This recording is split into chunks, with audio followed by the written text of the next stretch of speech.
From the banks of Dewey Lake, it's the Dewey Pod Monster. It's the new Horrorween for 2024. It's getting late. I could use a drink.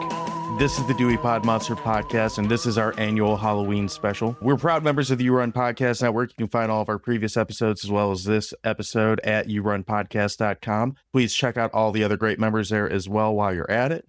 However, this week, like I said, we're talking about a Halloween movie, Halloween 3 to be exact. I have the host of the Dewey Pod Monster podcast with me. His name is Sean. Sean, how are you doing today? Great. Man of many words. And we also have a special guest with us. He's the host of the Let's Talk Horror podcast, as well as the chairman of the Ernest P. Worrell Fan Club. BP, how are you doing today? Absolutely bloody marvelous. Are you ready to talk about Ernest gets a Halloween mask that melts his brain? Absolutely. I'm happy to talk about the Halloween movie that is now fashionable to enjoy. That's very true. BP, before we go too far into this movie, take a minute and tell everyone where they can find you, plug all the things you want to plug. We'll do it again at the end of the episode, but I want you to do that right out the gate. Just go and listen to it on any podcast platform. Go and watch the video versions of those podcasts on YouTube. I've got a Saturday morning live show every Saturday morning, 9 a.m.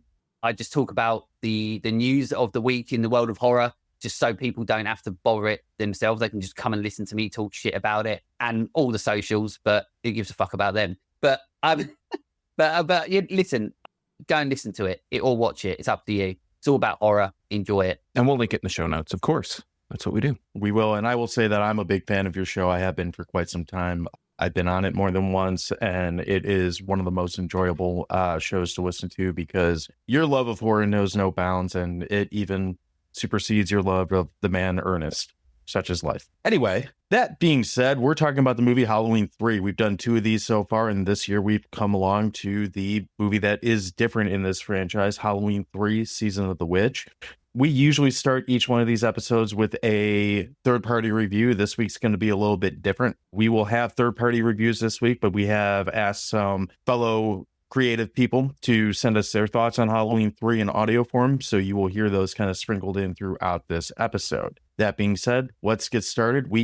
Aside from talking about other people's opinion of this movie, Sean, what's this movie about? I just want to point out you're bearing the lead. This is the end of Horrorween 2024. This will be the finale. That's a little sad, isn't it? No, Horrorween never really ends in our heart. I mean, I'm sure it won't be too long before we're talking about a murdered turkey or something like that. I'm looking forward to that. Santa's got to kill some stuff, you know. Santa does need to kill some stuff. If you ever do merch, you need to bring that out as a t-shirt, or we never ends in our hearts. You know what? If I thought anyone would buy merch, I would do merch, but I don't. Until I can convince myself that I would wear the merch, I can't rightfully say that someone else should buy it. All right, so we head over to IMDb. We find out the details of this movie.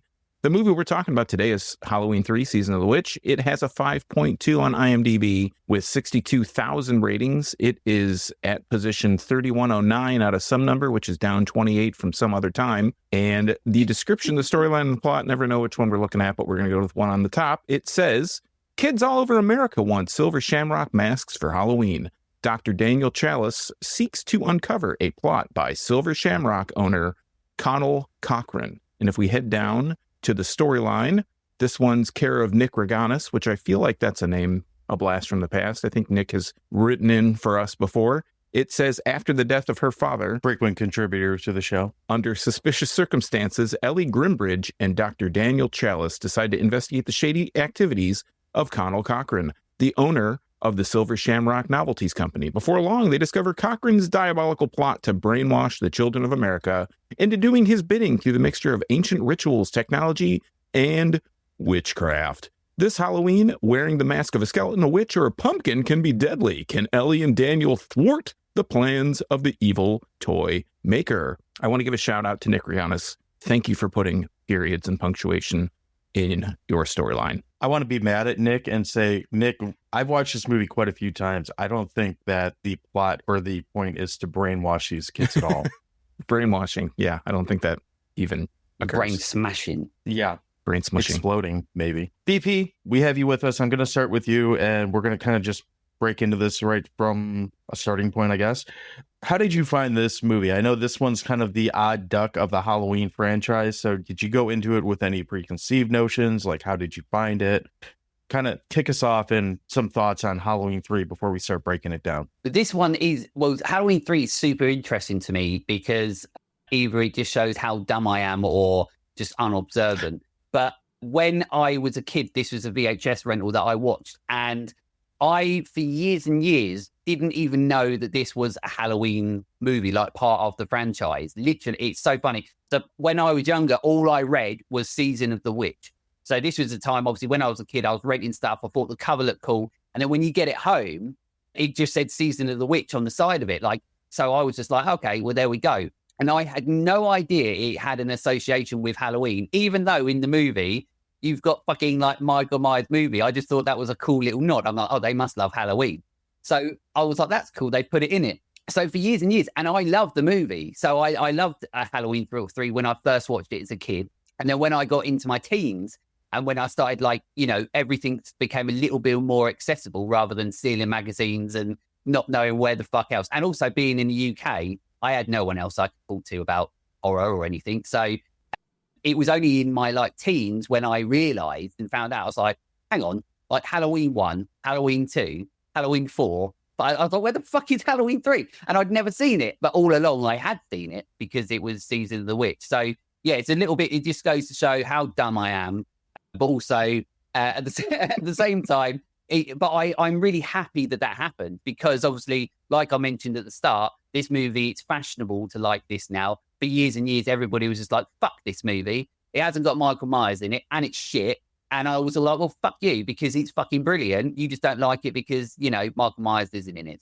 So I've always really enjoyed this movie. That's where I first started, got my first watch with this movie, not even knowing that it was part of the Halloween franchise, which is fun. It's interesting you say that because when I found this movie, like so many titles in this show, like I found it through the video store, going through the horror aisle and seeing Halloween 1, 2, 3, 4, 5, etc. And I never really put together that this was the same franchise until well down the road too. Like I just thought this was, I probably didn't think it this way because I was a dumb kid, but I was like, Halloween can't be a copyrighted name. Like they probably just put the Halloween name on there to sell tickets to this movie. I didn't really think about, honestly, at that point, I wasn't really thinking about the idea of like franchises and like, concurrent movies in a series and stuff like that. Like if they did a Trolls 2. Yeah, basically. I just figured like, okay, so this is just some other movie about kids and witches or whatever.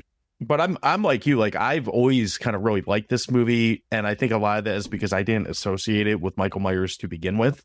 I just kind of put it on and thought it was this weird movie with like masks and people's heads blowing up and crazy shit happening. So I always had kind of a soft spot for it. I didn't really fall in love with it though until I was probably like 25 or 26 because at the time, like you had to rent a movie, so you couldn't just have everything available at your fingertips. When I finally got around to buying a copy of it and could watch it whenever I wanted, I found myself just kind of like picking it apart and really liking it for not just how unique it is for the Halloween franchise, but really in the realm of horror movies altogether. There's a lot of stuff this movie does that can't think of a good example that did this type of story before it, and I can't think of a great example after it either. Yeah, it was just loads of 80s like witchcraft movies. Sean, how about you? How did you discover a Halloween 3 movie thing? I thought you'd never ask. For me, this is honestly the first Halloween movie I'd seen. Like seen. That's interesting. Not TV or not on whatever, but rented. And I just remember before actually watching it and renting it and all that stuff. And I have no idea how I rented this. I don't know if my parents let me rent it, because I watched it probably 10, 11, 12 around that age. And I just remember friends like schoolyard kind of talk about, it doesn't have Michael Myers in it. It sucks. And I remember watching it the first time and being like, this movie does suck. It's like a 10, 11, 12-year-old. Michael Myers isn't in this movie. It fucking sucks. And kind of like you on a rewatch later, watching it as, with older eyes and saying, oh no, this is actually a pretty decent movie. It doesn't have Michael Myers, obviously, but it's other than a couple of movie clips that they put in there on the TV in the background. But it's like Scream meta, like 10 years before Scream? Yeah. 20 years, 15, something like that. Math. But when I watched it on further rewatches, I started to kind of appreciate it more for not necessarily being in that lineage of Halloween, just having Halloween as a name on the title, but enjoying it for what it was rather than as a kid slagging on it because it wasn't what I thought it was supposed to be. Spoilers from this point forward. For those who don't know, Michael Myers is not the star of this movie. Oh, I'm sorry.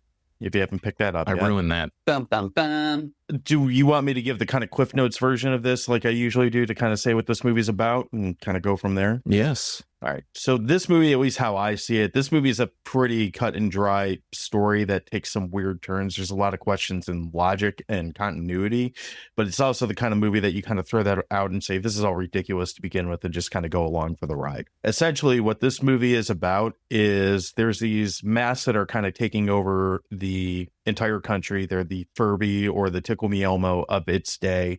And every kid in the damn country is buying one of these 3 masks. You get this annoying London Bridges falling down jingle that's played throughout the entire movie. And it's actually kind of genius because it's like the best and the worst earworm all at the same time. And I've got it in my head right now. Yeah, it is so catchy. Yeah. I've been singing it for days. as soon as you say it, it's going to be there. What you come to find out is that these masks are being sold by a company called the Silver Shamrock Company that is essentially combining technology and witchcraft, I guess, to kill a bunch of children. It's the most over-the-top version of Fuck Them Kids in a movie that I can think of.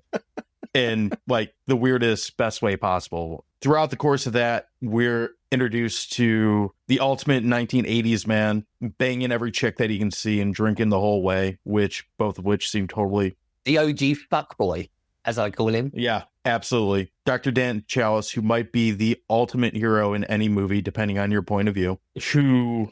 I guess you could call him the reluctant hero. He more or less stumbles into what's going on and has to kind of maybe save the day. And shenanigans ensue. I don't know if he's reluctant because he's a nosy bastard. That's what he is. Well, I think he's reluctant to be a hero. He's not reluctant to go anywhere where he can get some like 22-year-old tail that's like half his age because her dad just died. Wants to fuck. And drink. Newman here from the Movies for Days podcast. Hey, gents, how's it going? I am an unabashed lover of Halloween 3 Season of the Witch. I think the score by Alan Howarth is absolutely outstanding. I think that the IRS agent-looking robot dudes with their phantasm blood are so creepy and cool. I love Dan O'Hurley, in between cartons of cigarettes and cases of beer. Deborah Hill said, we should do a flick where the old school witchcraft comes face to face with the computer age. And they got a sci-fi writer that they all loved from way back, Nigel Neal, to write a script. They really liked it, but they needed some punching up.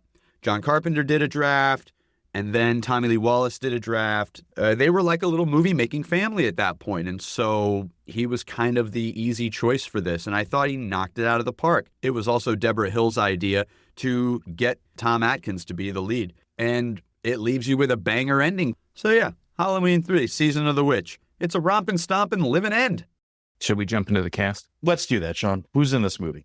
So the main people that we really are talking about here we have Dan Chalice, who we've mentioned obviously in the storyline and the plot. That's Tom Atkins. And if you've watched horror, you probably recognize this guy and you might not know his name. I mean, I hope you do. If you don't know who Tom Atkins is and you're listening to this show, this is how like did you when get we here? talked about A Nightmare on Elm Street. How did you get here? If you know who Tom Atkins is or don't know who Tom Atkins is and you're listening to this show. Also, really quickly, have you seen his IMDb? Because even the people who write that are trying to fuck Tom Atkins.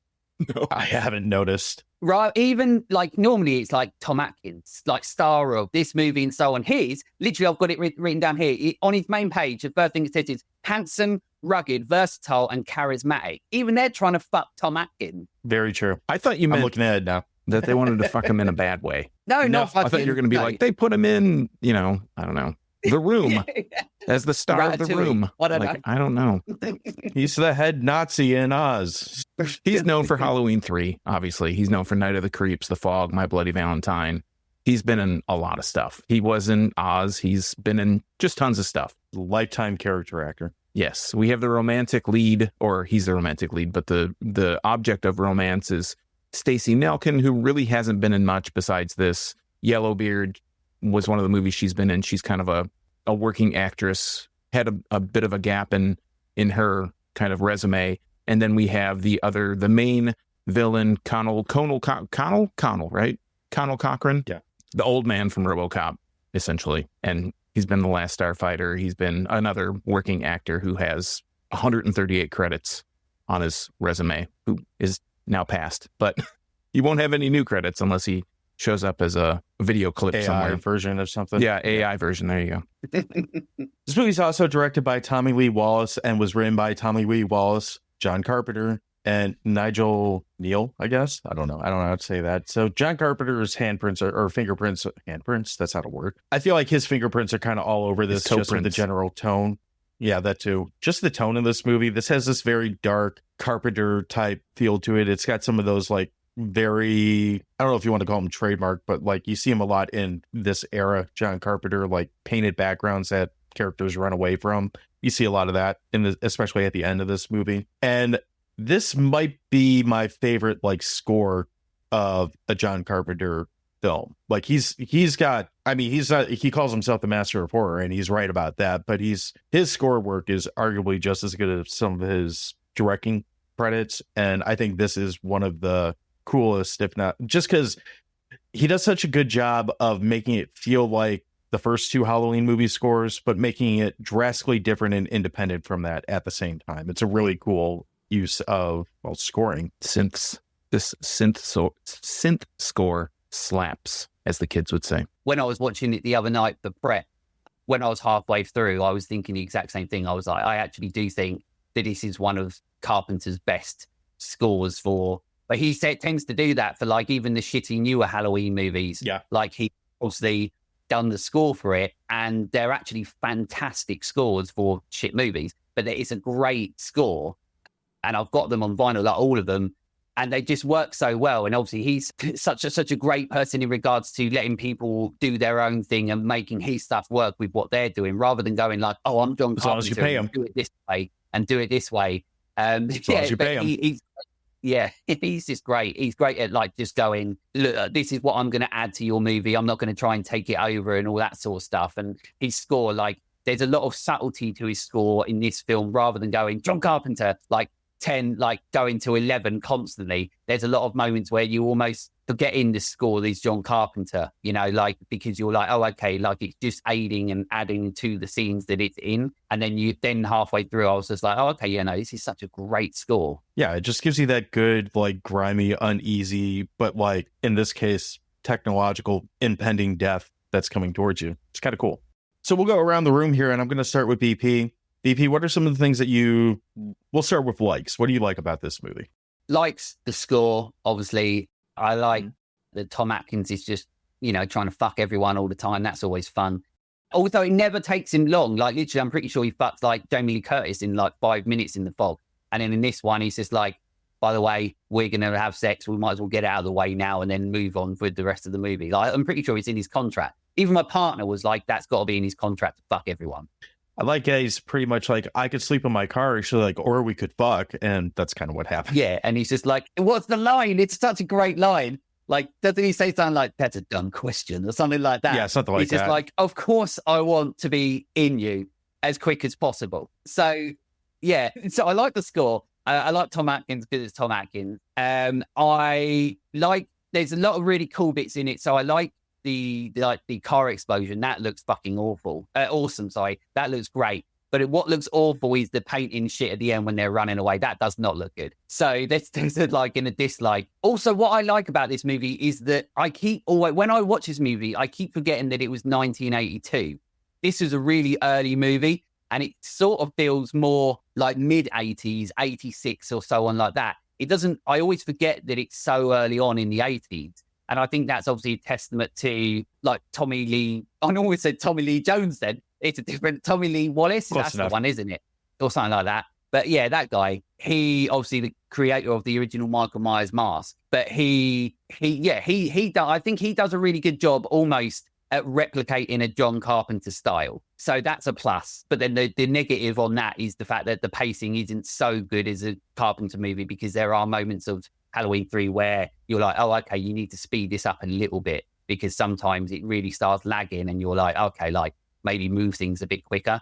But I think overall, it's a very visually nice film, but it's visually in the way that John Carpenter does things visually. Yeah, performances are all right. The woman that I don't know her name, who reminds me of the one from Saved by the Bell, she looks like Elizabeth Berkley, but the main woman, I was expecting her to pop some pills at some point and be excited.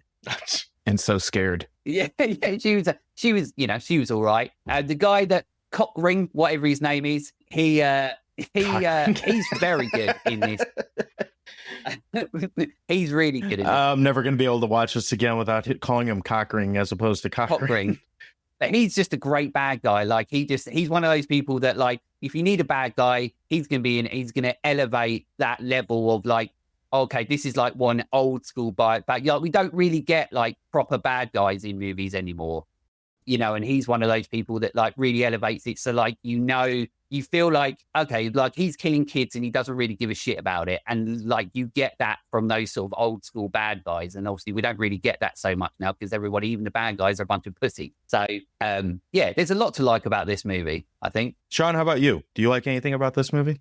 I like a few things about the movie. I agree with BP about the time frame. It's 82, and I had to look it up while I was watching it. I'm like, what year is this from? Because it does feel really like a mid-80s time frame. I would say like 84 to 87, and maybe it's because I watched it at around that time frame that I thought it was from then. But there's a lot of really cool stuff that they do in the movie that for 82, like, the lady picking at the microchip and it shoots the laser out and hits her in the face. That's like, oh, okay, that's a pretty advanced thing. I mean, it's just probably drawing on the film. Probably not that advanced, but to me, I was impressed. Let's put it that way. Yeah. I just like the cat and mouse kind of nature, especially near the end when they're sneaking through the warehouse or trying to get out of the factory. The way the movie opens just adds to that air of mystery. Like, you don't know where this movie's going.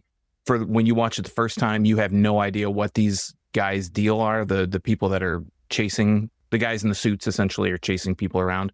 You don't know what their deal is. You don't really know what's going on with them until much later in the movie. I know I'm jumping around here, but I really like the finale of the movie. I love cliffhanger endings. And I love that this movie has like the hardest cliffhanger of all time. Like, you don't know what happens at the end, really. Like, but you don't really know. That's just some of the high points that I like. I like the whole feeling of this town that Silver Shamrock operates in. It's just out in the boonies. It's just out there. It's like this whole Irish community that just lives in the middle of California somewhere. And you're like, I could totally see this. I mean, we have here locally, we have Irish Hills, which isn't necessarily the same thing at all. I don't even know if the people live there were ever Irish, but we have they're not murdering kids. Mexican town down in Detroit. So I just like that kind of whole feeling where this little community, Depends which politician you ask, BP. It's a company town, and when they first drive in, everybody's staring at them. They feel like such outsiders, and they are everybody that comes into that town is an outsider because they're only there to visit the factory. That's the only reason you'd come to this town. I just like the setting, the time, the place. When Chalice when that guy blows himself up in the car and he's chasing him beforehand. He's just kind of like, hey, wait, all that stuff. I just like the whole kind of vibe that the movie puts out. So for me, I really like the effects in this movie. And I know we've mentioned a couple times, this is 1982, and this does have a very different horror movie effect feel than what you get from the first two Halloweens. Like, the realism, I don't know if realism's the right word, but the like more realistic looking like blood and gore is kind of gone in this. You have androids ripping off heads, you have goo coming out of mouths, you have faces getting blown up by lasers, and of course you have bugs and snakes coming out of heads. It's very imaginative, really, for any time frame, but I think they pulled off the majority of the effects in a way that some of the CG stuff is dated, which should come as no surprise for a movie that's over 40 years old at this point. But the practical stuff that's on there, or if they're like drawing over film or whatever they're doing like that, it looks really good and holds up really well, even on like a 4K copy of this, on a high def TV. Most of it still looks fantastic. And I don't think the movie gets enough credit for just how gory it can be at times. That also piles into a negative that I have, but I'm going to save that for later. Dr. Chalice is one of my all-around favorite heroes in film, just because he's like the everyman. He's a flawed character who is a shitty dad who cheats on his wife and gets drunk all the time and chases tail and all that. But he also is likable. He's also relatable. He's kind of a prick, kind of not. He has good taste in beer. I like Miller High Life too. You know, he's not that I would necessarily be opposed to this, but it's not like you have Schwarzenegger here, like, I'm a doctor this week. And, you know, all of a sudden you got the huge Hollywood dude going to fight the weird bad guy. He's kind of your average, like, suburban looking dad who has problems and kind of gets thrown into this weird situation. So I like that about it. And you mentioned this, BP, but I do like the mid 80s feel of this. This is one of the early movies that kind of, like, I'd had this conversation about films about more times than I can count on social media, because that's where people want to have it.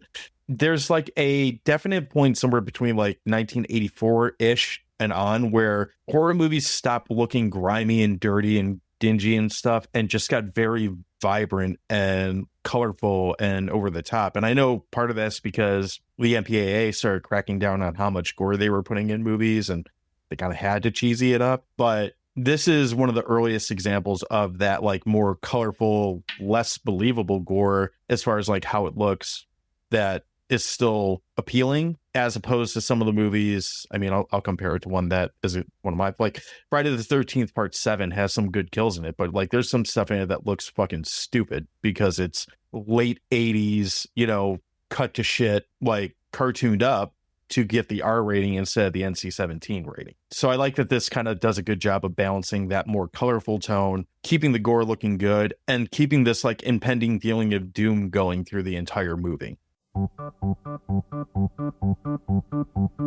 Greetings and salutations. This is Mike, co-host of the Gray's Taproom podcast, and I don't like Halloween 3 because the plot doesn't make sense, and the idea of Tom Atkins hooking up with Stacey Nelkin is ridiculous. The movie has no dubious plotting, and the underground mad scientist lab is cheesy. Most importantly, the nerve to call this movie Halloween and not include Michael Myers or Laurie Strode is disrespectful to its franchise. After stroking this movie off a little bit, BP, what are some of the things you, if any, that you don't like about this movie? Well, I've said about the pacing. Yeah, I think like there are moments when it could do with speeding up a little, but I think you can't really say too much about that because obviously this is like, I'm assuming that this is Tommy Lee Wallace's, whatever his fucking name is.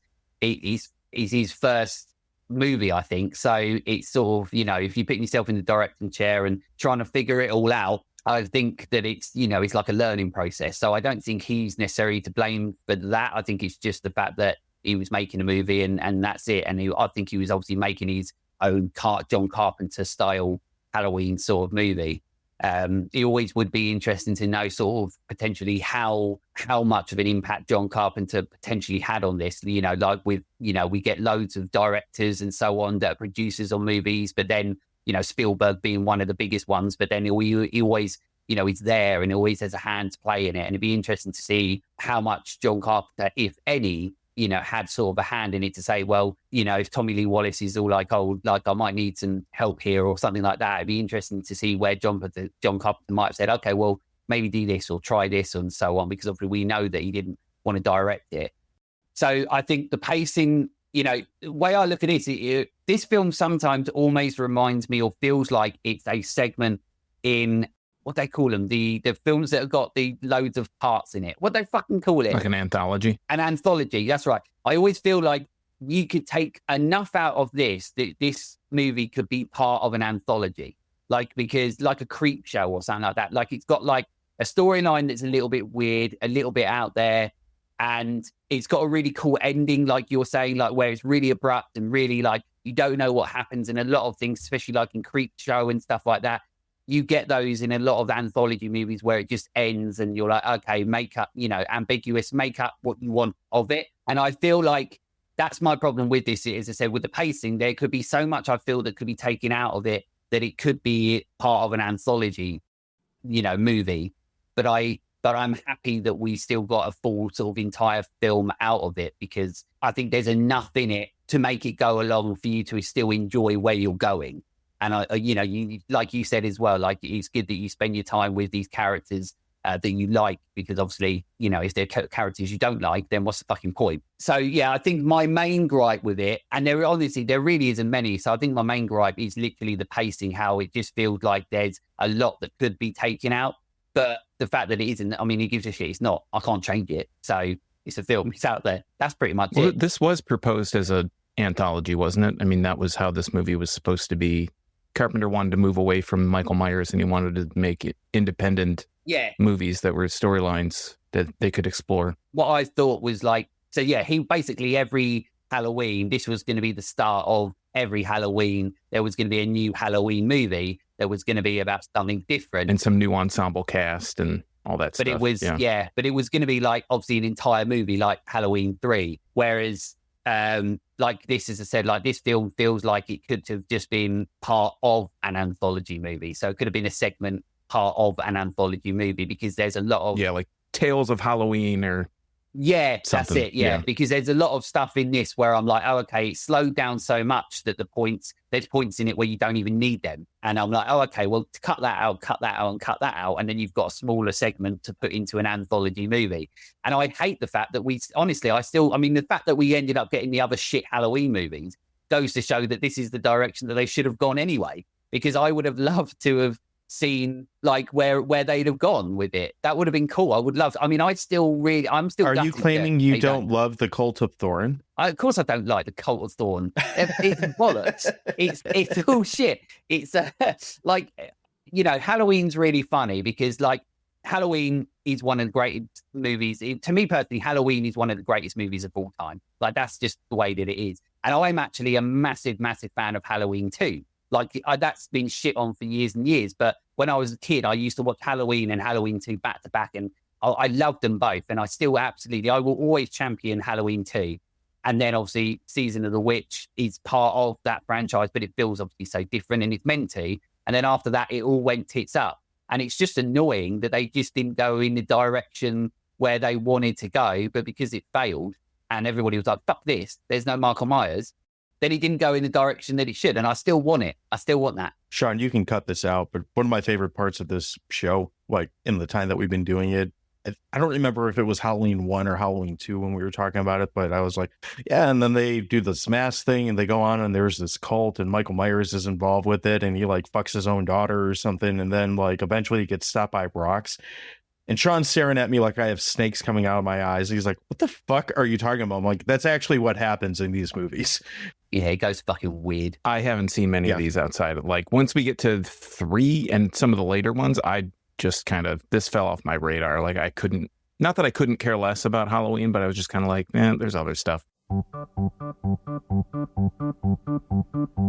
What's up, Dewey Pod Bros? It's Sam from Feature Creatures DTF. Halloween 3, the forgotten son of the franchise. I personally think it should have maybe ended with the forgotten son, but I love this movie. Halloween 3, it's just this weird, chaotic movie, but I have to admit that I grew to love it. As a child, I was kind of like the one that I referred to as like, that's the bad one. That's the one without Michael. But as I grew older, I kind of realized that I don't like a lot of the movies that have Michael in it, if I'm being honest, beyond 1 and 2. So it sort of like flipped. And then I was like, wow, I actually kind of love the chaos of this movie. It's a bait and switch. The title makes no sense. It's about corporate greed / maybe kind of like an espionage type movie with Tom Atkins trying to infiltrate this company. Super really different and fun and random. And I kind of would have liked to have seen them explore this, theme a little more with like a different every year getting the different, whole movie thing. But either way, I really, really enjoy this movie and it's probably the one I watch the most. And I'm happy to be here to celebrate / defend it. So boys, have a great time talking Halloween 3.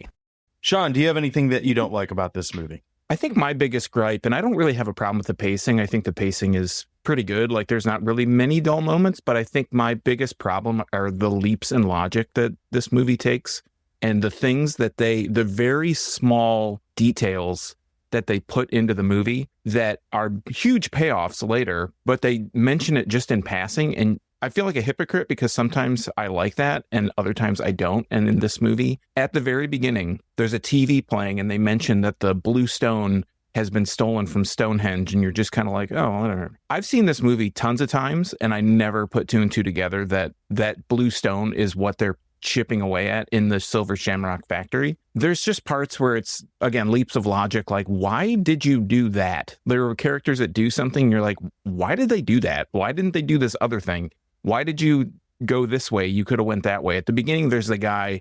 The movie opens with this guy. He's just kind of running. He has the pumpkin mask in his pocket, his back pocket or whatever, and there's a car chasing him. And he goes to this, I guess it's a junkyard or something. And he takes the most obvious way in this junkyard. Like, why wouldn't you just jump the fence and run through the woods? They would never find you. But he's like, oh, he sees the fence. Oh, this 3-foot fence I can't just step over. Fuck it. I'm going back to the road where these guys are hunting me down. Let me just go back to those guys. They seem like they're cool. Maybe they'll just give me a ride to the nearest, bus station or whatever.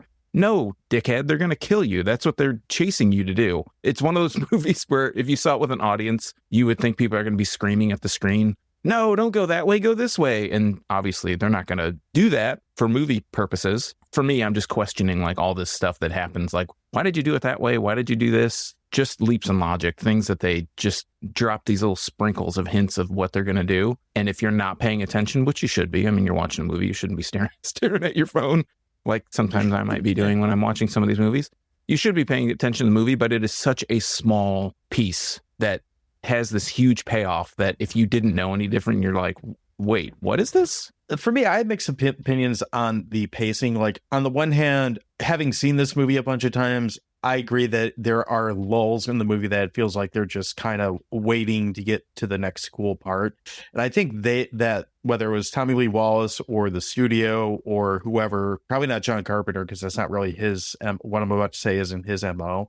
It kind of feels like they felt that way too, because there's a handful of people who get dead in this movie that it looks like the only reason that they're in this movie is to get dead for some reason. The bum in the town comes to mind as like a good example of this. Like, he's serves very minimal purpose just to have his head ripped off like 5 seconds later. So it does feel like there's some stuff in there that's just padding that you could probably cut the runtime down. On the other hand, I could watch this and say all that stuff is building the lore and the feeling of this town and why people are so fucking weird in this movie. Like, everything about it.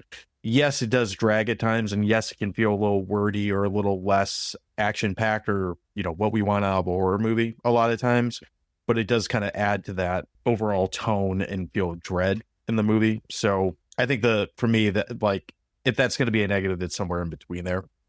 I do think it's funny, and although I laugh at it, I think it's kind of a negative that they just kind of hand wave off a ton of things. Sean mentioned the leaps in logic. It's kind of piggybacking on that. They get to the point later where, Colonel Cockring or whatever is explaining what they're going to do to Tom Atkins. And he brings them into their warehouse and there's this big chunk of Stonehenge. And he's like, oh, it was a real hard time to get that in there. Let me tell you. And he's like, you're waiting for him to explain how they stole Stonehenge. He goes, it was a son of a bitch. And then they just move on, like, yep, sure was hard. Yeah. There's a handful of things like that where it's just like hand waved away. And for a movie that does take its time with detailing everything that's going on in it, it feels like you could have dropped a line in there like, we used a helicopter in King Kong. There it is. Wait, where's King Kong? Doesn't matter. It's almost like they've been like, Steve, tell him how fucking difficult it was. Go on, tell him. It took so fucking long. Ask him. How long did it take? It took Steve, so long. Tell him. Oh, no, Steve's on lunch. Ask somebody else. Those are really my biggest gripes with it. I'm not in the camp that has a problem with Michael Myers not being in this movie. In fact, I actually think that's this franchise's biggest strength, is that Michael Myers isn't really in this movie other than a commercial. Although he sort of is. Well, he's in commercial. No, because Dick Warlock, greatest name of all time, plays one of the android who plays Michael Myers in number 2 in Halloween 2. Yes. I want to point out, none of us brought up the fact that as our dislike that Michael Myers wasn't in it. I actually think that's the strongest part about this movie. Well, especially for the 13 Halloween movies that we have, the strongest thing you can say about any of these, and this movie specifically, is it doesn't play into any of the bullshit that happens after 1978. Because realistically, and I like Halloween too, and I even like all the Thorn shit movies and all that stuff also. But basically, from the moment that they said that, or told you that Jamie Lee Curtis was Michael Myers' sister, it was downhill from there. And this is the only movie that breaks out of that and doesn't play into any of the bullshit that the other Halloween movies have. And we get into Halloween 4, 5, 6, and so on. We've already done Halloween Ends, and that's a whole different conversation. When we get in some of those later movies, there's so many things in those movies that they force in there to try to bring, because they had 2 rules. 1, Michael and Jamie are brother and sister. And 2, you cannot definitively kill Michael Myers. Like, those are written into the rules of Halloween up until 2018, I believe, that they couldn't do those things. So every movie, they have to placate to those 2 bullshits, and it drags the franchise down. This movie breaks out of that. I have a rebuttal to one of your dislikes, and I've been thinking about this. The bum, you mentioned, he's just there to die. He's there to inform, well, 2 things. I felt like he's a full-blown alcoholic, and Chalice is just like on his road. Doesn't have any diseases. Chalice is on his way to being a full-blown alcoholic, so he's like meeting his future self. But also that the bum is the one that tells Chalice about all the cameras. Like, Chalice wouldn't have known about all the cameras watching everybody all the time if that bum hadn't run into him. And then the bum's like, oh, I've been living here all my life. Fuck those guys. They're not going to do anything to me. And then next scene, they pull his head off of his shoulders, like literally. You're not wrong. But at the same time, like, if they took that out of there and just had a scene where he looks at a camera, 2 seconds, explains everything. Well, the whole scene that this guy's in is like 25 seconds. Not that big of a deal. Yeah, it's like a minute. It takes like 25 seconds to rip his head off. Well, they got to have some of that in there. If there's no gore, people complain that there's nothing. I want to see somebody's head get ripped off. That's all I give a fuck about. Right. If it leads to somebody's head getting ripped off, that's all that matters. I thought they were going to double team him for like a BJ or something, because the guy's kneeling and It the one does guy's look behind him and the other guy's in front of him. You're like, what the fuck are these guys going to do? Like, hey, new boy, you want your dick sucked? Zip. Yeah, I'll suck your dick for $1. Would have been the most progressive, forcible blowjob scene in 1982 for sure. Don't worry about it. Nobody's going to hurt me. BP, what are some of give me one of and no more than 3 of your favorite scenes in this movie. Oh, fucking hell. You can stop at 1 or you can go as many as 3. Okay, let me go. I'll go quick. I like the ending, obviously, because it's absolutely fucking iconic. Like, I mean, it like, as much as what people think about this movie, like, that's unanimous within the horror community, within cinema, so on. That ending is iconic. I truly, genuinely, I'm one of those people that I really, really love explosions in movies. I think it's just because I'm a pyromaniac or something. I don't know. But I fucking love fire. Have you ever heard of a little movie called Playing with Fire? Yeah, yeah. But yeah, so I love explosions, and I love it when on screen they just look good, because obviously sometimes they look shit. And I just love the fact that it's just this car that it properly fucking exploded. Like, they go like, let's put the biggest shit we can in this. And it looks great. So I always love when that works. And I love when it's just like, no, that's too much, but it makes sense. I love after they blow up the car and they go back to the hospital the second day, and the like burnt out like shell of a car and the exploded door that's like probably 10 feet away from the car are still just sitting there in the parking lot. The hospital's open. It's back to doing its normal day-to-day stuff. And there's just burnt out like car just hanging out in the parking lot. Yeah. It's like, I reckon it was such a big explosion that it was probably still on fire when they went to film the next day, and they're like, just Very stay away possible. from it. Fucking leave it. Just leave it. Stay away from it. Yeah. Other than that, I mean, that third thing is just, you know, the OG fuckboy. Tom Atkins, just like you said, I like the fact that he's just, like you said, like he's an everyday sort of man with a beautiful moustache, fucking the world, getting on with business. And then just occasionally he might just turn around and go, actually, today I'm going to save everyone. And then obviously he doesn't, but he's still got laid. Is it obvious that he doesn't? Well, I don't know. To me, it is. I don't know. I suppose it depends how sort of dark your brain is, I suppose, how fucked up you are. At the end of this movie, do I think that all the kids are dead? Yeah. But more optimistic people than me will probably go, he did it. Fucking well done, fat boy. Well done, fuckboy. Oh, I got to remember to save that, because well done, fuckboy might be on the art for this panel or Have a whatever. t-shirt. The thumbnail. T-shirt. BP with the thumbs up saying well done, fuckboy. Love it. Sean, how about you? Do you have any favorite scenes that you want to mention in this? I really enjoy like I said, if I want to talk about kind of the scare things, the things that freaked me out when I watched this as a kid, and I remember specifically these scenes forever, is the lady digging on the microchip and it blasting her in the mouth and her face just getting just messed up. You know, it splits her face open essentially. And they come back to that. Becomes the ugliest glory hole like that. Yeah. I mean, it's super rubber And I masky. always forget about that bit as well. Like when I watch it, I always forget how graphic that is. So when you look at it, you're like, oh, she's like well fucked up. Well, the thing for me is like, I remember how graphic I think it is. And then when I actually see it, it's almost much worse than what I remember it to be. That's a scene I always remember. I will always remember when you first get that test room that they go into, that the salesman and little buddy go into, and the way that kid's, I always misremember how that happens. I remember what happens, but I always misremember what actually happens. I'm thinking like a snake comes out. I remember in my head, thinking that the guy, the dad, the salesman guy, like the snake bites him on the leg. But I always remember this big boa constrictor like grabbing onto his arm and he's like waving his arm with the snake flopping around. It doesn't happen. Spoilers. But that's the thing I always think about. And the other thing is that car explosion. The whole sequence in the hospital, like Chalice is this pimp essentially. And the nurse is just this old lady. And he's like slapping her ass and she slaps his ass back. Like the whole hospital scene culminating with that explosion at the end.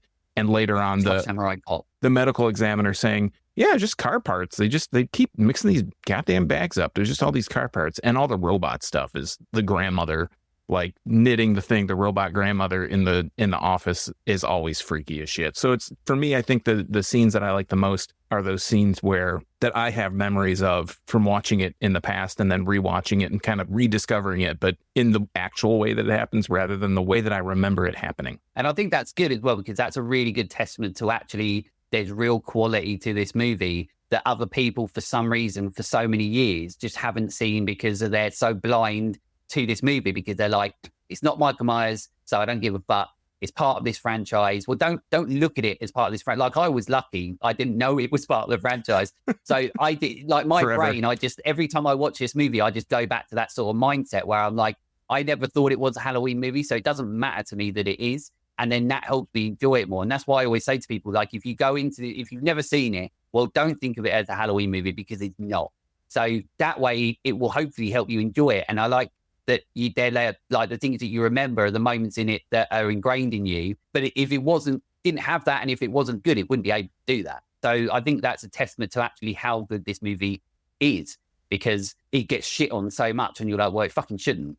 I'm going to kind of piggyback on Sean's again, because he hit one of my favorite things in this movie, and it's the test room and little buddy's death specifically.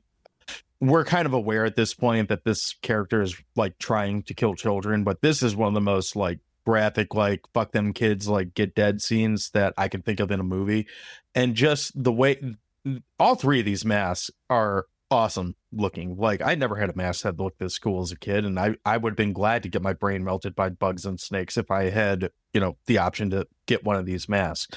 But they do such a good job of just drawing you in, and all of a sudden you're hearing this stupid song for the like 50th time in this movie. You're like, God, where is this going to go? And the way that they just, have him start pulling at the mask, and the mask gets all like goopy and melty, and then, the bugs start coming out, and it's such a grotesque and like over the top, ridiculous, and imaginative. It's original. Like, I don't know if we are the ones that complain about this, but I hear people all the time say like, these are unoriginal kills. Well, you don't have that problem in this movie. These kills are somewhat original for sure. That's the one that, that particular scene, and that's I've seen posters with that on it, but that's the poster in my head, is just little buddy getting fucked by the Silver Shamrock Corporation and just being absolutely destroyed, and how it really does a good job of showing like how fucked up and far this bad guy is willing to go. And then kind of the polar opposite of that, the other thing that I really love, and this kind of goes into, this might not be surprising to at least one person in this conversation, I really love the Scooby-Doo scene where they are sneaking through the warehouse and trying to get to the other side, and they just,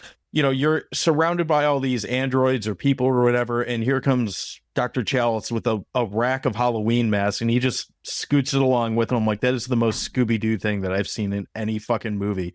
And it works. No one questions it. No one even, it's just this like perfect camouflage of a solo walking rack of Halloween masks that grew loafers and scooted over to the other side of the room. I just wish we had a dog in the back going, Absolutely. Would have made it even better. So those are I mean, every kill in this movie and every death in this movie is really like ridiculous and great and memorable. And, BP said it well, like they stick out. They do that's a testament to how good this movie is. But yeah, the one with Little Buddy is the one that's like, they really took the time to go in and be like, we're going to make this as fucked up as we possibly can. And I don't know what, if anything, they cut out, but if they cut something out, like they still left a pretty gnarly death scene in the middle of this movie. I also want to point out, if you go to that actor's page on IMDb, Brad Schachter, his picture that he has for his thing is him clutching at that mask, trying to pull it off as Little Buddy. So I want to ask you guys, I had this question written down. So the three masks are the skull, the pumpkin, and the witch. If you had your option, okay, so if you could pick which one you want to be, BP says skull.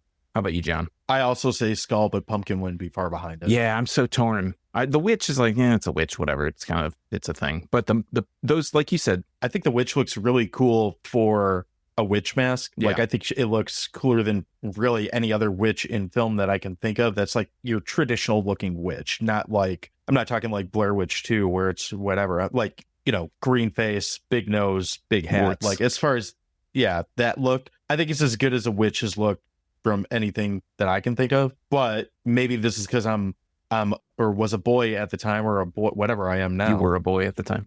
I was a boy once. Was once a wee lad, whatever. I think I just gravitated towards the other two because they weren't a girl. Yeah, I think it's a toss up, but I think I'd go for the pumpkin. But I think, John, you mentioned it earlier. These are some of the best looking. I wish I had a mask like this. Oh yeah. Ever since I was a kid watching these movies, I've always wanted the mask, and I know that you can get them, but they're not cheap. Like literally there's not a year that goes by that I don't sit there and hint to my partner about getting me these masks. And I'm like, oh, those masks in Halloween 3, they're so good, aren't they? And then I'm like, oh God, one day they might have them on sale. You never know. And I'd like trying to throw hints. Obviously, she doesn't love me much because she's never got them for me. But I just want them. I've got the perfect place for them in my living room. And I've just wanted them ever since I was a kid. One day it will happen and I will get them. I know that I will, but like you're saying, like I just. Are you looking for like screen use, like original ones, or are you looking just for reproductions? No, just the masks. Like you can get them like on most horror websites and stuff.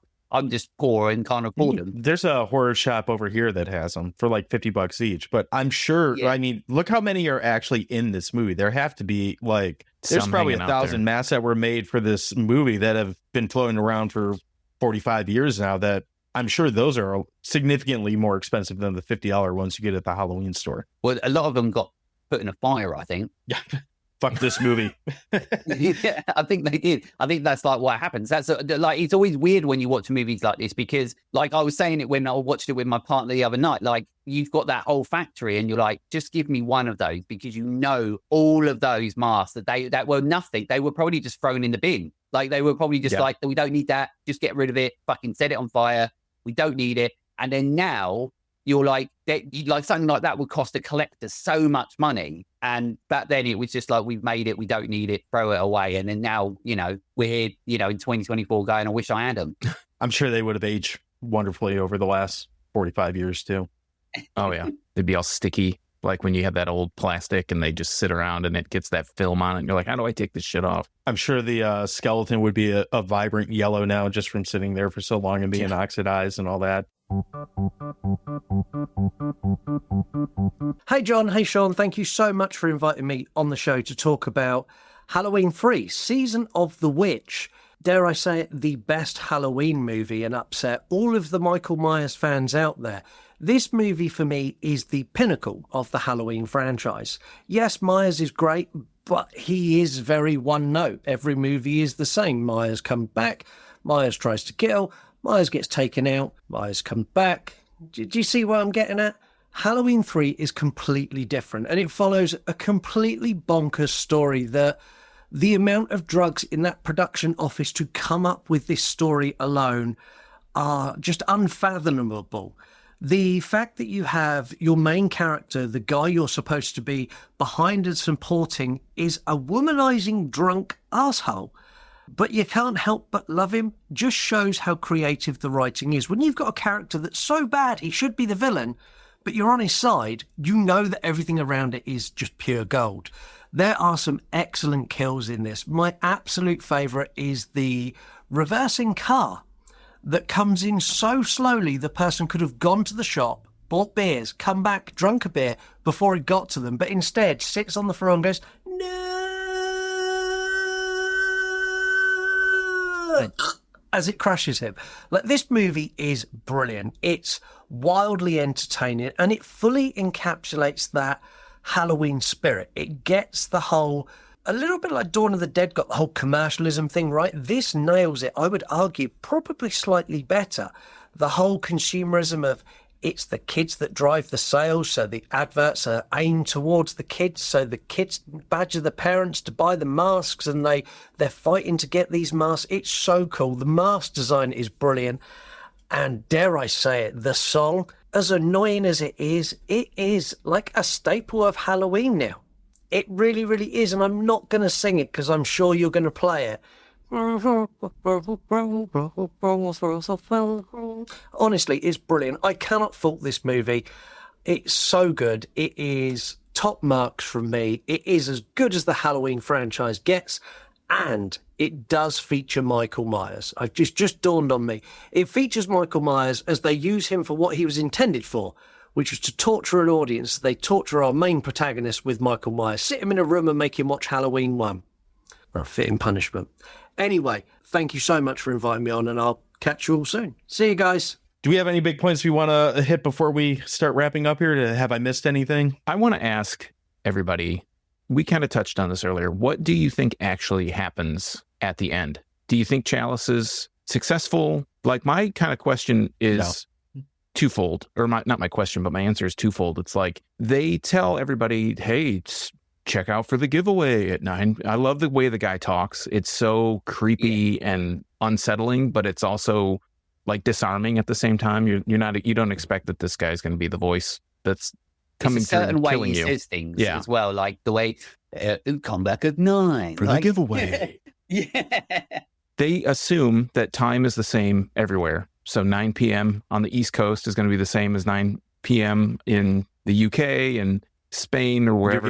You're getting right to where my brain would have gone. And the other thing is, like, he's in Northern California, and where do you call that you can get in touch with the operator that controls all the TV stations that they can take it all? You didn't turn it off on this channel. It's very charming that there's only 3 stations. That's very charming. Name's Jerry. He works in an office. This is his number. He's just got one switch. Dial 7 and you'll be able to stop whatever commercial is pissing you off on any given day. And that goes along with, like, you're in Northern California. You stopped it in one region. You got the rest of the country. There's no way in hell that he got out of that factory in 50 minutes, climbed through all that stuff, sabotaged the factory, climbed through the vents, rescued what's-her-face, Ellie, got to the, well, not really rescued her, but got to the service station where the guy's like, yeah, you can use my phone. Sure. I don't know. It's all very up in the air. I think he saves like 20 kids. I think it becomes about a movie, doesn't it? Like, how you are as a person in regards to the logicality of everything. Like, do you just go, this doesn't make sense? And obviously, like yourself, like it, time zones and everything and all that sort of stuff is different and so on. So, it might kill all these kids here, but it might not do there because he might have got there in time for that one. Or do you look at it on the perspective of, like, we just want to give you a absolute crazy, rememberable ending, and you can sort of make your own mind up at the end of it, where it's just a movie and you don't have to have that logicality behind it. Because I just think that everyone's dead. Yeah, I feel like if this movie was going to try to push for a happy ending, they would have tried to show it to you. Because the idea of giving this like honestly, the idea that he gets 2 out of 3 off the air is, let's just ignore time zones, because pretty far-fetched. Fuck time zones. Like, those, you might as well have, Cochran come back and be like, we had a pretty hard time figuring out those time zones, didn't we? And then just have him leave, not explaining it, I had a pretty hard time returning that guy from being vaporized. That too. I don't think it goes with the tone of this film to have the happy ending. I think it goes way more to the tone of this film to have the, like, oh, you fell so short and everyone died anyway. It's like a Linkin Park song. Or is it? I don't know. It's like 2/3 of the world is dead or something like that. Hey, what's up? I'm Angel from Voices for the Mausoleum. So Halloween 3 Season of the Witch is my favorite movie in the Halloween franchise. It's also a constant revisit for me every Halloween season, sometimes not even Halloween season. I think one of the reasons I like it so much is it's this very fun take on consumerism and what Halloween is actually about in a more modern day sense. You know, Halloween means a lot of things to a lot of different people, but I think the general consensus is it's about dressing up, doing spooky things, watching scary movies, and eating a bunch of shit that you don't need to eat. And it's just a super fun way to celebrate spooky things. And as someone who's such a massive horror fan and have been into spooky stuff my entire life, it's always been my favorite holiday. So Halloween 3 sort of embodies this concept of just like fun on Halloween, and it not like it gives it a purpose in the movie, but also there's no purpose. Like the things that we do now have nothing to do with any sort of ritualistic behavior or belief system anymore. That has long since passed. It's consumerism at its finest. But I think it's also got one of the most bleak endings in a film that I've ever seen. Second, maybe of course to The Mist, but I think it's such a great ending. That final look, you know, when Tom Atkins screams at the end, he's like, you know, when he's trying to get them to cut all the other channels are the last channel up, and he looks at the camera, there's this like super foreboding moment of like, oh shit, is this real? You know, and I love that feeling, that super fun sensation. I think the body horror in this is really good. I think there's some really fun punchy lines. I think Tom Atkins' character is a kind of a piece of shit in a lot of ways. He particularly, I try not to take too serious because it's a lighthearted film. But yeah, Halloween 3 Season of the Witches is my go-to for the season. It's the best in the Halloween franchise. I don't care what anybody says. And I love it a lot. If you're new and you haven't seen it, I would definitely check it out. All right, BP. So bring it home. What did you think about this movie? If you want to give it a rating, go for it. If you don't, whatever. You got to fire up the grill first, John. Sorry. Fire up the grill, Sean. What time is it, John? What time is it? It's almost time for the giveaway. Then you're in for a big treat, bro. Because it's hot dog time. It's 9 p.m. It's time for the giveaway. It's time for hot dogs. It's time for the hot dog giveaway. Kick us off, BP. You're the guest. Unload. Say whatever you want to say. Say your piece. Tell us how you feel about this movie. Well, there was actually a couple of things I did want to say. Did anybody notice the numbers that they were pressing on the machine to set it all off? That was 666. That made me laugh. He's just like looking behind him, just pressing 666. So that makes me laugh. And like twice they do it, because I saw it the first time and I was like, did he just press 666? And then when somebody does it later, he's just like, doesn't even look. He's just like 666. And you're like, fucking hell. I'm going to watch this movie again now just to fact check that. Yeah, just to see them press 666. I think one of the greatest scenes in the movie as well that I completely forget to mention is the greatest shot in cinema history where he throws the mask on the CCTV. Oh, camera. yeah. That's fucking like hilarious. I absolutely love that. How could we forget? We got to leave something to the imagination, right? No, exactly. It's just a quick cut that it does when it's on it. It's just like they just put it there and then cut, done. It's like they had a fishing line. They dragged it off and they played it in reverse. Yeah. And did it in reverse, yeah. The weird things that I find weird is like, I always find it weird with like androids where they can work, like an arm can work without a body. I don't really ever understand that. So like the fact that the arm's just strangling, you know, fuckboy. But I just never get it. I just don't ever get it. And then the other thing is that this film, weirdly, even though obviously it was after, I don't know if you guys have it over there or have ever seen it, but it weirdly reminds me, or it's definitely a part of the influence of a program called Garth Marenghi. And if you don't know what that is, I love that show. Yeah, so it's one of my favorite programs of all time. It's British, and it's so well made, it's unbelievable. But it's basically almost like a homage, a piss take, a satire on these old school sort of movies and so on. It's great. If you've never seen it, go and watch it. It's like a 6-series thing. It's got Matt Berry, loads of people in it. But it sort of reminds me of that. So if you like Season of the Witch, but you want like a more of a comedy version with Richard Adewardi and Matt Berry and all that sort of stuff, then watch Garth Marenghi, because it's one of the funniest programs of all time. It'll be in the show notes. Yeah, absolutely. But overall, I think that this is, it's unjustified the hate this movie gets. I think that if people don't like it because it's part of the Halloween franchise, but it doesn't have Michael Myers in it, you're missing the point. You're missing what they were trying to achieve and they wanted to achieve. And it didn't do well for them to continue something that they should have actually continued, because everything after it was shit. So that's on everybody else who kept on wanting Michael Myers back, because they got him back and it was naff. And not even Paul Rudd wanted a return. So that tells you something. And he takes fucking everything. He wanted to come back. He was busy ruining another franchise. I don't believe that for 1 minute. If he turns around, I want to come back. The story that I heard from him is when he was interviewed is that he was offered a role in, I think it was in Ends, but he was busy filming Afterlife, so he couldn't do it. Oh, I don't believe that for a second. I reckon he was sitting there and they were like trying to Zoom call him, and they were like, "Oh, do you want to come back for Halloween?" He's like, "Oh, sorry, what? Oh, cutting out. Sorry, see you Going later. through a tunnel. I've got to go. Going through a tunnel. Yes, bye."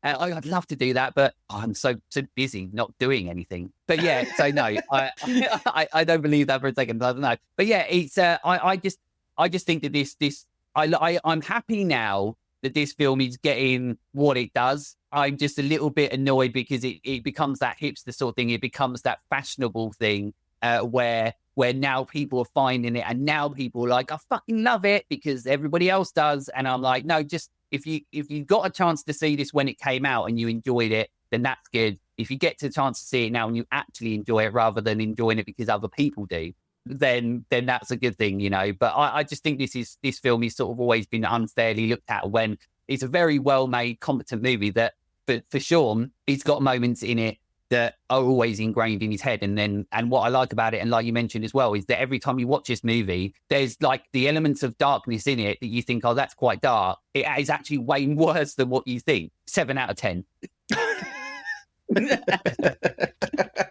All right. Sean? We should title this episode something like... Fat Boy. No. Fuck Boy Cockring. That horror movie from the 80s that you've never heard of. The best horror movie from the 80s that you've never heard of. That would be like the clickbait headline that you would see. Oh, yeah, absolutely. Yeah. Whose hot dog is this, huh? Is it yours?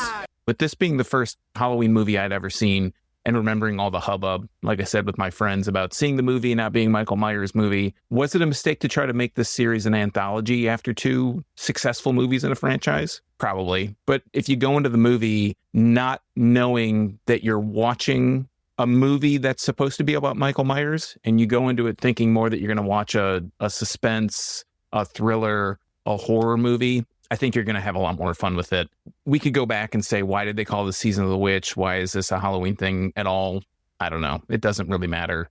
Regardless, I give Halloween 3 7.5 perfect skull mask throws out of 11 hot dogs. Whose hot dog is this, huh? Is it yours? That's the first time a 3 whose hot dog is this, or twice that we played it twice in an episode. We have to have Seagal whipping hot dogs around the bar, right? Nah. This movie for me, it's not perfect, but it is a hell of a lot of fun. It is it's come around to become my favorite of this franchise, and it's becoming more and more not even close, because as much as I love the original Halloween, like, I'm getting real tired of hearing people just like rub on its dick. Like, calm down. It's a great movie, but like, there's a lot of great movies out there, and it's not above reproach.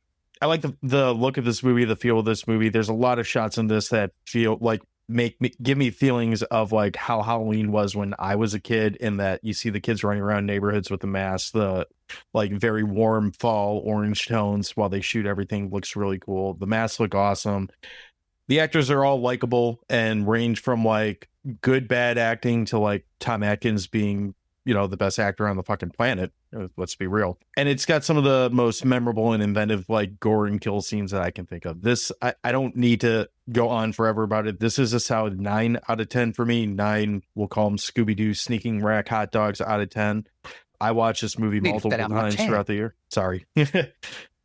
It's one that I go back to on a regular basis, and I'll continue to, because it just gives you all the right Halloween vibes out of it without necessarily like bludgeoning you over the head with Michael Myers, you know. So I love this movie, and it's one that, like I said, even with it being in this renaissance where people love it unconditionally, I still feel like it's underrated. So that's pretty much all we got for this episode. We're gonna say happy Halloween and all that fun stuff, because this is a Halloween episode. But before we take off, BP, take a minute. The floor is yours. Tell people where they can find you. Make them listen to you forcibly if you have to. Sing the Silver Shamrock song, whatever you want to do. I'm so tempted just to sing it and not even promote. Like, just because I know it's going to be in everybody's head for the next 2 weeks. I've already said it. Just if you like horror movies and you want to listen to conversations about it that literally I have no idea what my dumb brain is going to say, and that just happens to be what we record and then put it out there. If you enjoy that, then, you know, it's honest conversations about horror, and I enjoy it, and I hope you do too. So if you do, want to listen to it, you can do that everywhere. Spotify, Apple, or whatever they fucking are, all of them. YouTube, it's on there. That's the hardest thing in the world, but oh well, it's on there. Just go and enjoy it. I don't care. I don't give a fuck. Like, just go and fucking listen to it and watch it. If you just like horror and you like, you know what, I just want to listen to some absolute fucking goon talk about it, then just do it. So for us, first I want to say, please do check out everything that BP does. He's not only one of our favorite guests, but he's one of our favorite creators out there. He does a great job with every episode that he puts out. So I love his Instagram. Sean loves his Instagram. I've heard that he even occasionally puts stills up from movies and has like a guessing game with it. Oh, no way. It's a very weird way to put his podcast in the shadow of what he's doing on social media and all the great work there. But, you know, the podcast is definitely the rock star of the show. Also, if you'd like to check us out, you can find all of our previous episodes at crap.town. You can send us feedback there. All of our content is available at yourunpodcast.com as well. You can also check out all the other great shows on the You Run Podcast Network.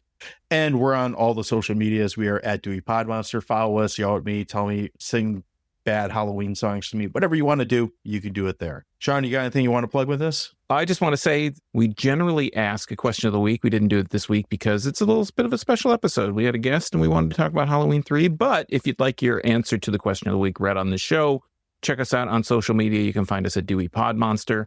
I also wanted to extend a big thanks to every one of our guest reviewers that you heard throughout this show. Thanks for sending in the clips. We much appreciate it. If you want to send in any kind of feedback, audio, written, whatever, we would appreciate it. And if you want it included in the show, you know, we'll probably include it. We're not that discriminating. And also, if you wanted to check out my Michigan craft beer adventures, you can find me at youtube.drafttherapy.com or on all the social media at Draft Therapy. I think there was something else I wanted to say, but now I can't remember what it was. So thanks anyways. What about STS? Yeah, there's that too. BP, why don't you plug STS for us? Go. So on YouTube, there's a Dewey Pod Monster channel on YouTube, and it has STS that they won't let you have shoot the shit, but for some reason, because it's YouTube and they're fucking wankers. But there's STS. Go watch it. I do, and then also you can comment on there as well as like send messages on social to Dewey Pod Monster, and then you can get it out on there in the show. Like for example, I wanted to know whether you like Double Demi. What did you think about Double Demi? And guess what? They spoke about it, and you can get yours on there too. There you go. Wow. And this is one of the many, many reasons we love BP, because he remembers the things that we don't. That's right. So that's it. That's all we got for this week. We'll be back next week and start talking about murder turkeys, or, you know, it's probably going to be something totally different. But until then, thanks for listening and have a great Halloween. Happy Halloween. Blah, blah, blah, blah. Happy, happy Halloween, Halloween, Halloween. Happy, happy Halloween, Silver Shamrock. Happy, happy Halloween, Halloween, Halloween. Happy, happy Halloween, Silver Shamrock. It's almost time, kids. The clock is ticking. Be in front of your TV sets for the Horrorthon. And remember the big giveaway at 9. Don't miss it. And don't forget to wear your masks. The clock is ticking. It's almost time. Happy, happy Halloween, Halloween, Halloween. Happy, happy Halloween, Silver Shamrock. Happy, happy Halloween, Halloween, Halloween. Happy, happy Halloween, Silver Shamrock.